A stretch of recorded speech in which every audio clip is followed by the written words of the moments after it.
So far, you've dealt mostly with horizontal and vertical lines. The Swift Loop tool has been quite handy in those situations. In the case of something curved, such as an archway, you'd need to use the Cut tool and do some additional work with mapping. This second building shown here has so far been modeled using the same techniques as the first building. You'll model the archway using the Cut tool in the front viewport. In Edge mode, use the Cut tool to go around the arch. Remember, the Cut tool's cursor changes as you hover over a vertex, an edge, or a face. Use that to your advantage to pinpoint the cut. Remember also that although this technique works well for facade modeling, it is not recommended for organic modeling. When you plan to subdivide or deform a mesh, you want to keep the quad poly integrity as much as possible. This is not the case here. Once the cuts are made, select the polygons that make the archway. Extrude the polygons inward to add depth. The same phenomenon of streaking pixels appears. The faces that make the archway steps are easy to fix and require planar mapping in the z-axis, much like you did with the first building. The interior faces of the archway are more of a problem, as they do not face a single x, y, or z direction. You could treat each face individually, or you can use the Unwrapping Sketch tool.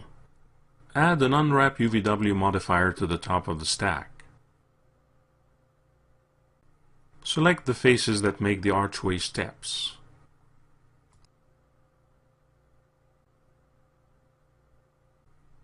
Set a planar z-axis projection and go to the Edit UVs dialog.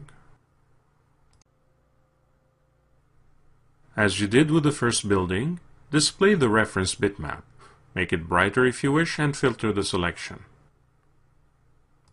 Use the Freeform tool to scale and position the selected faces to an area of the wall that also works well as a pavement.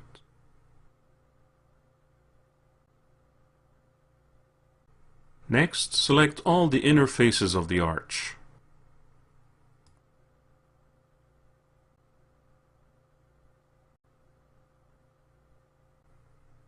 Apply a cylindrical mapping and align it in Y. You can see the mapping gizmo surrounding the archway.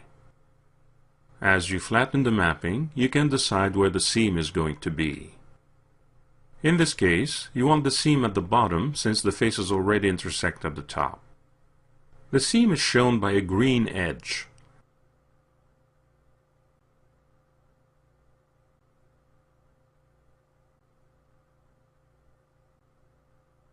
Rotate the gizmo 90 degrees so that the seam is at the bottom. You can use angle snap for precision. Use the Fit button to rearrange the gizmo. Exit cylindrical mode and adjust the mapping so that the selected faces sit slightly above the arch.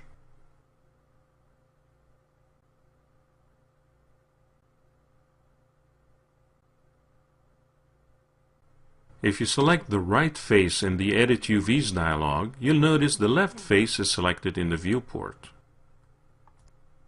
Mirror all the faces horizontally in the Edit UVs dialog to fix that problem.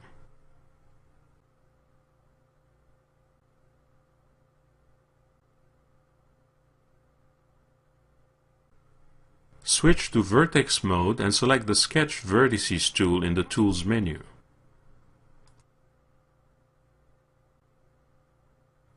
Here, you will use the Freeform Align method. Also ensure that interactive mode is enabled. After you have set up the Sketch tool to use freeform drawing, you work in a two-step manner. First, drag to select the vertices you want to reposition.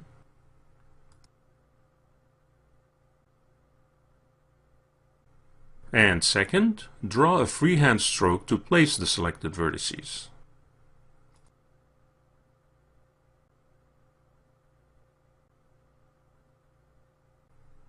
Work on another set of vertices until you block out vertex positioning.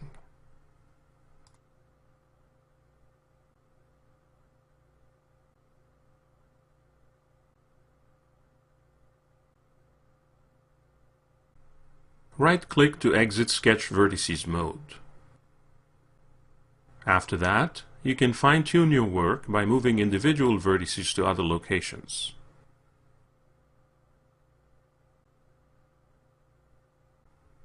Work on other areas of the building like sides, window jambs, and sills. Save your file when you are done. 2 more facade textures have been provided for you to practice these techniques. A completed file with 4 buildings has also been provided for your convenience. This concludes this project. We hope you have enjoyed it.